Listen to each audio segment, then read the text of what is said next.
We sing holy.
am always excited when I get the honor, I get the pleasure to be able to come and be able to speak to you guys. For those of you guys who don't know me, my name is Pastor Sam.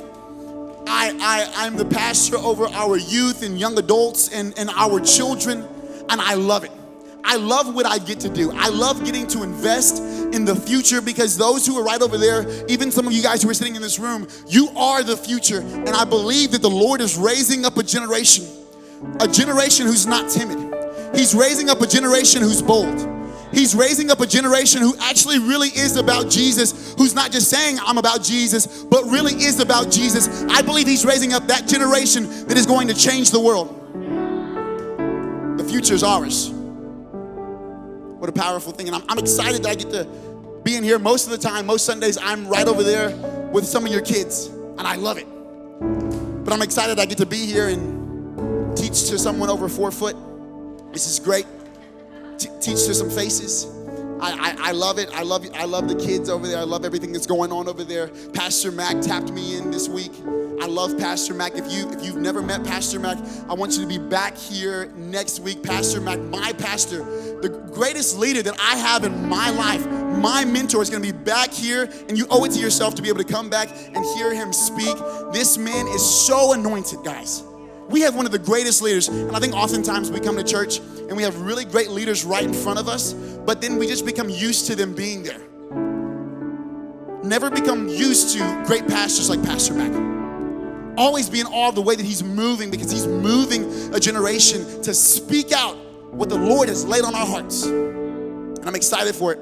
Last week, he kicked off our collection, Made for Miracles. Come on, y'all. I love that. I love that. I love the name. But how many of you guys know you can have a really cool name, a really awesome title, really cool aesthetics, really cool graphics? You can have all of those things, but without power to back it, there's no purpose. There's no reason for us to be in this room if we're gonna say, oh, that's the extent of how cool this is that it's just made for miracles. It's just some words. No. It's not just words. Here at Authentic, we don't just talk about it. We're actually about it. We're seeing miracles come in and through Authentic, and our expectation is that the Lord will continue to do miracles. Maybe you're here today and you think, I'm not really sure where I stand with this whole miracle thing. I'm not really sure if I completely believe, or I'm not really sure if I'm on board with those things. Here's the deal. I love you, but your skepticism about whether miracles are happening or not isn't stopping them from happening. This is why you can stand in a room like this and have people worshiping the Lord and experiencing and encountering the Lord right here. And other people are thinking, when is this time going to be over? This is why you can have people walk out of this room and feel like, I'm so filled up.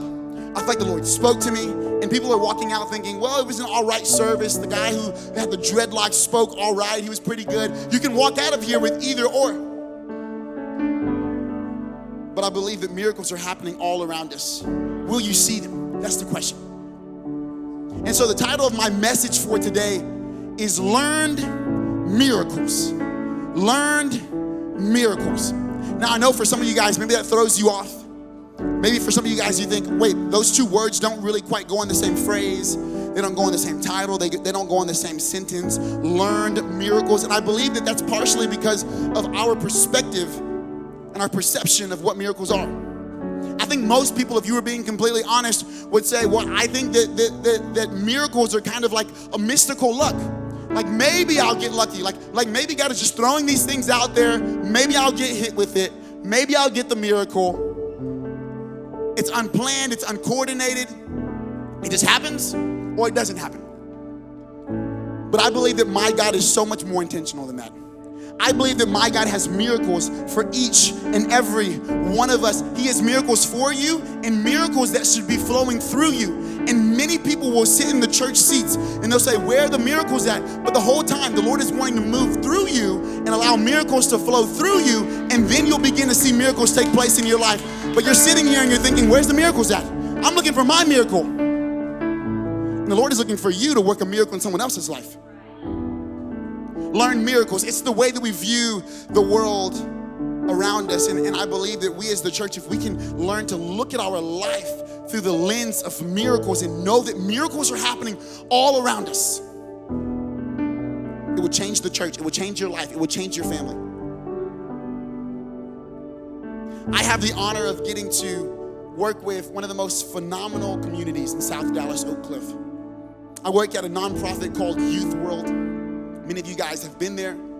Some of you guys have worked there before. And I love what I get to do. I love getting to work with families who the world would say are underprivileged, who the world would say there's no reason for them to have joy, who the world would say there's no way that child should be happy because they're going home and sometimes not eating food. Sometimes mom's not home for days at a time. But I love that I get to work with these students, with these children, and impact the future. Every summer, we have a huge summer camp. We have one of the largest free summer camps in all of Dallas. It's a powerful time. And at the end of this summer camp, we have something called our Parent Showcase.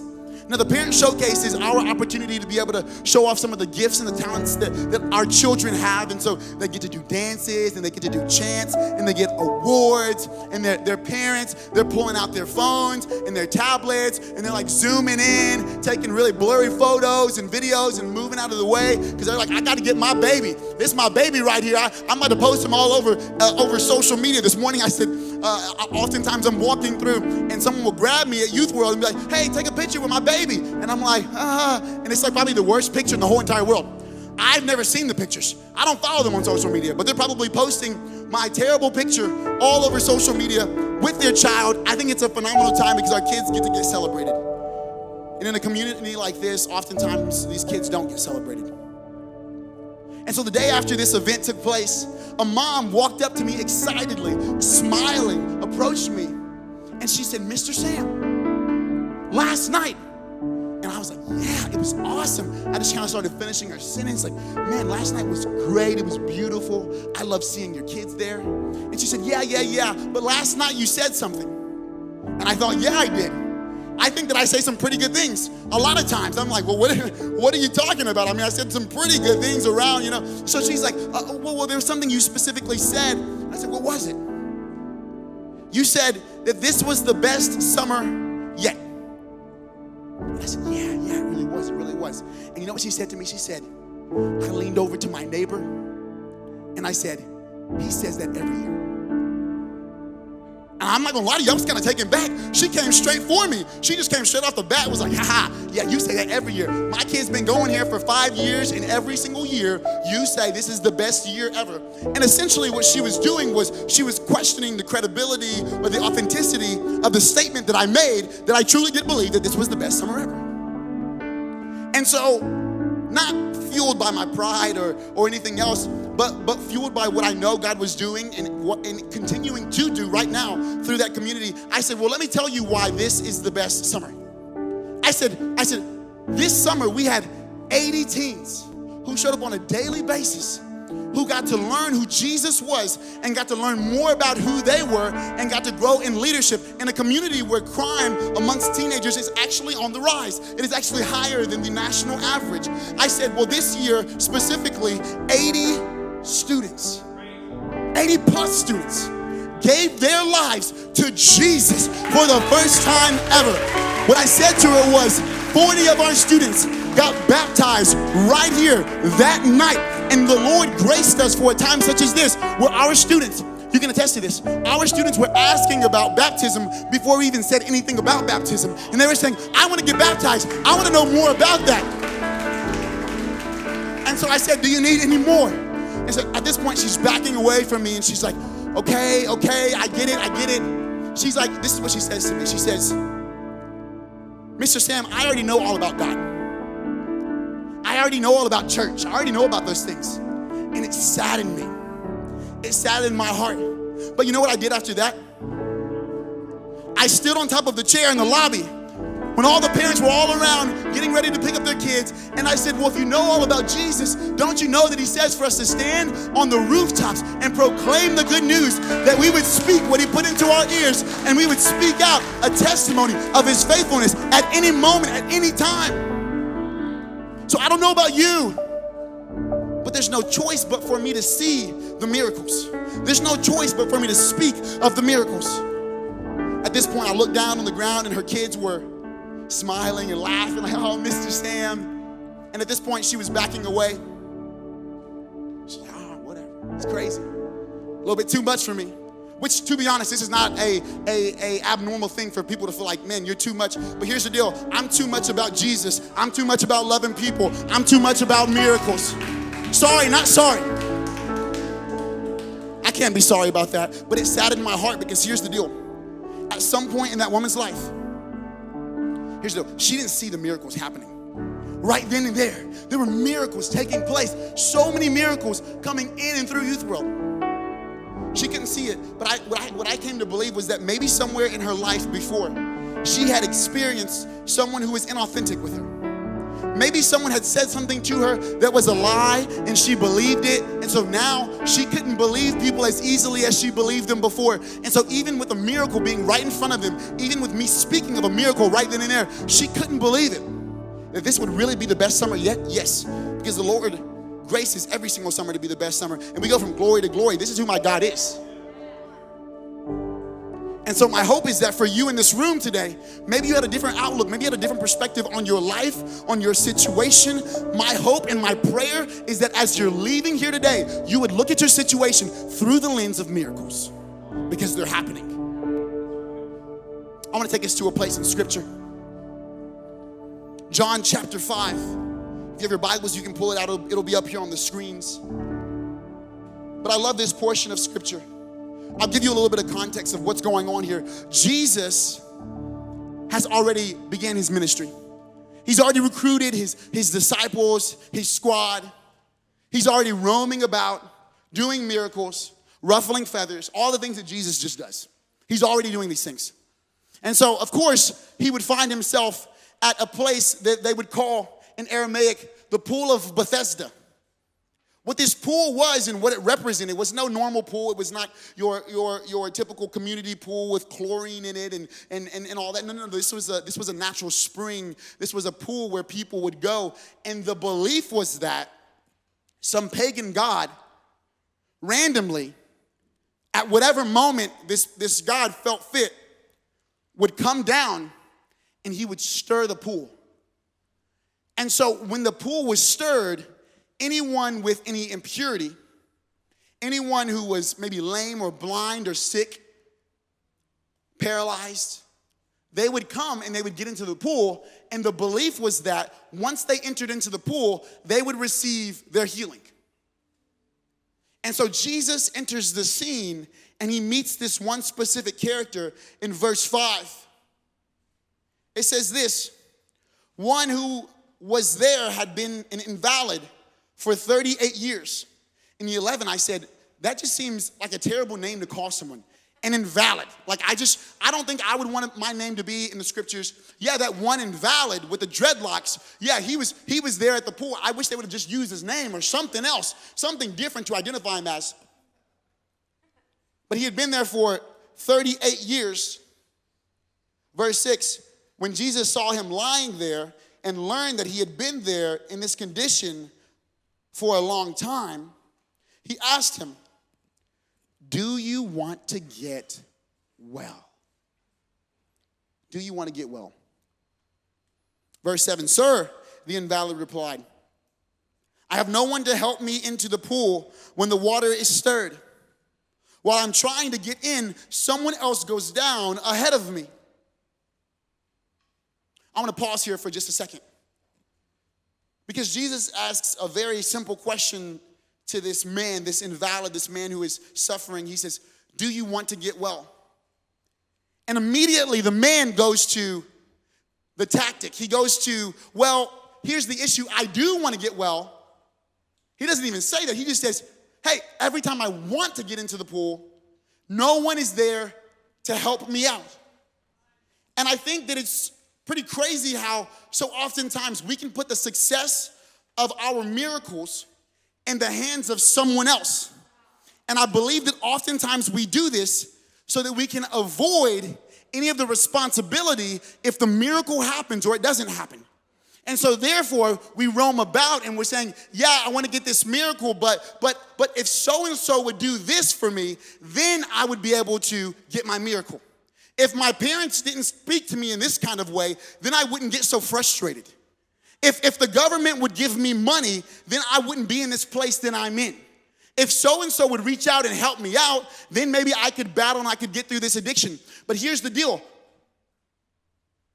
The success of your miracle is not in the hands of someone else. The success of your miracle is in the hands of Jesus. And so when Jesus comes to the door and he says, do you want to get well? Don't answer him talking about, well, I need them to do something, because he's looking at you and asking you the question. He's not asking them, should they help you get better? He's asking you, do you want to get better? Do you want to get better? Do you want to get well? And so the first point that I have for us here today, the first thing that we need to know if we are to learn to see the miracles in our lives is that our old tactics have to die. Your old tactics have to die. Let me explain here for a second. Let me even use this passage to maybe give some more context for it. I'm just imagining someone's been here for 38 years. People have been waiting at this pool in order to get healed. I'm just imagining what kind of tactics people would bring to this pool. Let's be completely honest. I mean, just imagine you're trying to get into the pool. You've been waiting so long. I wouldn't doubt it if someone just pushed the blind man out of the way, said, get out of my way, I'm getting in. I wouldn't doubt it if someone with a cane was kind of hobbling in and he saw someone else going and he just whops the dude over the face with his cane, because he's like, no, I want to be able to get into this pool and be able to be healed. This thing is only being stirred on these random occurrences and I'm not going to miss my moment. And so I'm just imagining all of the tactics. I mean, dragging maybe a lame man over here and saying, hey, I'm going to get in before you. Just imagine the tactics. And everyone who was there at that pool, including this man, felt like the tactic in order to achieve his miracle was to get into the pool. But I believe there is a new tactic. I believe that the Lord is saying, get rid of your tactics. I believe he's saying, it doesn't matter about those things. Come to me. And so instead of saying to yourself, well, if X happens, then I'll be happy. If X happens, then I can get over that addiction. When I get older, maybe then my mind will be at a place where it can do that. When X happens, then I can get some things right in my life. Instead of saying that, how about we just answer the question that Jesus is asking? He says, do you want to get better? He's not asking about your tactic. And so oftentimes what ends up happening is we get frustrated because we feel like, Jesus, why are you asking me if I want to get better? Like, don't you see? I'm on the ground right now. Do you not see? I'm literally on the ground. What do you mean? Do I want to get better? Of course I want to get better. But we get frustrated because we approach Jesus and we say, well, yeah, I want to get better, but this and this and this and this and this and this and all these things right here aren't working for me. And I don't know what to do. And you know what Jesus is saying? I know you don't know what to do. That's why I'm here. I didn't tell you to fix your own miracle. I am the miracle worker. I didn't tell you to create your own way. I am the way maker. I didn't tell you to bring about your own healing. I am the healer. I am the provider. But so oftentimes we get so frustrated because we're answering a question that Jesus never even asked. He said, do you want to get well? I don't know about you guys, but I would want to get well, and I want to get well. I want to see the miracles that I'm seeking the Lord for. The scripture goes on in verse 8. It says this, then Jesus said to him, get up. Pick up your mat and walk. At once the man was cured. He picked up his mat and he walked. Man, a miracle right here. Picked up his mat, immediately he was cured. You know, as I was reading the scripture, I started to ask myself the question though, if I had been there for 38 years and Jesus said, pick up your mat and walk, would I have done it?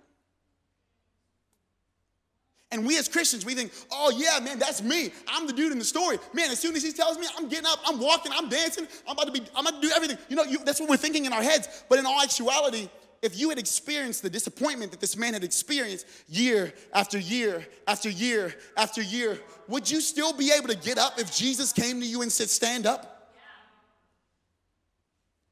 Point number 2, old disappointments must die. Old disappointment must die. I believe that for many of us, the enemy is replaying disappointments from the past over and over and over and over in our heads so that it gets to the point where Jesus wants to do a miracle and we can't even stand up because we're so focused on the disappointment from yesterday. I believe that the enemy, what he wants for us, for so many people, is he wants us to be so fearful and so anxious about the disappointment of yesterday that then informs the anxiety of our future. He wants us to be so disappointed in what happened yesterday that we can't even envision our future being healed or with that miracle. That's what he wants. That's what he would want for you today. There was a study that was done with primates. It was a psychological study. I don't even know if it would still be legal today if they did this study. I don't even understand. But what they did was they got together about 3 primates. And these primates had a ladder in their room in this controlled environment. And at the top of the ladder were some bananas. And so when the primates got hungry, they thought, oh, I'll just climb on up the ladder and I'll grab me a banana. But what the people conducting the study actually did was when they climbed to the top to grab the banana, the primate was sprayed with water. And so therefore, the primate would retreat back down the ladder as quickly as possible because he wanted to avoid being sprayed with the water. And so the primate would continually go up and up and up. And each time that he would go up the ladder, he would be sprayed with water to the point where the primate would no longer even seek to climb up the ladder to grab the bananas. So the primates, whether they were hungry or not, would just sit because they thought, well, if I climb up there, I'll just be sprayed with water and I won't be able to attain the bananas. And I think that this is what the enemy has done to us. Is we've been in the church services, we've prayed the prayers, and we've been here and we've said, I'm going to go for it. I'm going to pray it. I'm going to believe it. I'm going up. I'm going to do it. I'm going to do it. And each time, because it doesn't happen, we get disappointed. And so therefore, after a point, we become hopeless about our miracle. Therefore, we're not even trying to go up to grab what the Lord has for us up there. We say, there's no way that I could ever get up there. And so then the enemy says, I've got you exactly where I want you. You're not even going for the miracles. You're not even seeking the Lord for a miracle that he actually has for you. What I thought was even more interesting about this study is that they would introduce other primates to the same environment. And when the other primates would come in and try to go up the ladder to go and grab the bananas, the rest of the primates would pull the primate down. Because they knew if he went up there, he would be sprayed. And so therefore, there was a totally new group of primates who had come into this environment who would no longer even go up to get the bananas because of the anxieties and because of the fears of the other primates in the room. And so they never even experienced going up. And I believe that there are some people who are in this room, and because of generational curses, because of things that were failures for your family, because of things that were failures for your daddy, because of things that were failures for your grandma, you're not even going for the miracle anymore because you've seen their failures, and so you think, well, I'm not even going to go up there. What I realized was negative people oftentimes have negative parents. They have a negative outlook on things. If I meet someone who's extremely negative, pessimistic, I can bet you I can go to their mama, and the first thing that's going to come out of her mouth is going to be a complaint. Because the enemy is like, oh, hey, I'll just affect this generation. That'll then affect the next generation, and then affect the next generation, and then affect the next generation, and then nobody will seek the miracles anymore. Nobody will even seek to go up to get the miracles. That's what the enemy wants. But I believe that this is a church, we are people who know there are miracles for us. And no matter how many disappointments, I hear you. And there have been moments in my life where I've suffered through so many disappointments and disappointment after disappointment. And I feel like there's people in this room who have suffered from so many disappointments, you don't even want to pray to God anymore. Keep praying. Pray one more time. Because the Lord's going to say, get up and walk. And when he does, you don't want to be so focused on your disappointment that you can't get up and walk. The scripture goes on. After the miracle has taken place, it says the day in which this took place was a Sabbath. And so the Jewish leaders said to the man who had been healed, it is the Sabbath. The law forbids you to carry your mat. Guys, just straight up reading this right here, this doesn't make any sense. Literally, a man has just experienced a miracle. A man has been on a mat for 38 years, and all the Jewish leaders could think about is, it's the Sabbath, it's Sunday. You can't do that. No, you can't be walking with that mat, and they're missing out on the very miracle that is taking place right in front of them because of their law, because of their boundaries. And so point number 3 is this: your boundaries have to die. Point number 3 is your boundaries have to die. Some of you guys have boundaries in your life. Some of you guys think, well, I went to this kind of church growing up, and so I couldn't go to that kind of church. I don't even see how God can move in a place like that. I don't feel comfortable lifting my hands during worship. I think people are going to look at me. I don't want to go down for prayer because then people will think that there's something wrong with me, so I'm just going to stay in my seat. And so we've created these boundaries all around us to the point where if the miracle was walking right by us, we would be so focused on the boundary that we'd miss out on the miracle. And so there are many people in this room here today. There are many people in this room here today who maybe you're working so hard to uphold those boundaries that you can't see the miracles. There are many people in this room here today who are so focused on the disappointment in their life that they're thinking, why would I pray again? Why would I go for it again? I don't even want to try again. There are people who you're so focused on your tactics and it's not working anymore. It's not giving you the same peace it used to give you. It's not giving you the same joy it used to give you. So you're here and you're missing out on the miracles. You're working so hard to uphold all of these things. I heard someone say this, and I'm about to close. I hear people say this oftentimes. Man, the devil's working hard, but God's working harder. They say that phrase, and if you've used it or whatever else, there's no shame against you. Maybe you post it on your social media. You don't need to go change your caption or anything else like that. Maybe just give somebody an explanation. Like, okay, this is what I meant, okay? But here's the issue with what I hear. First and foremost, it makes us think that God is having to work hard for your miracle. Let me tell you right now, God is not having to work hard for your miracle. My God is always at work. His work is that all should come to know him, that all would be saved. But guess what? He's not working hard for those things. I don't want you to ever think, man, God is over here working night and day. Man, I'm just trying to make this miracle happen. I'm working, I'm doing this over here. You stay put. I'm working this whole entire time. Man, I'm sweating. No, God's not sweating, bro. Look in the scriptures. Jesus walks everywhere he goes. He ain't running nowhere. So God's not working hard in that way. Then you have the devil over here and you say, man, but the devil's working hard. He's working hard. Here's the issue. I don't think that he's working hard either. I believe he's got some people so attached to their tactics that they're not going to go for the miracle anyway. He's got some people replaying that disappointment over and over in your head so much that you're not even going to be able to see the miracle. You're not even going to want to stand up whenever the miracle is actually right in front of you.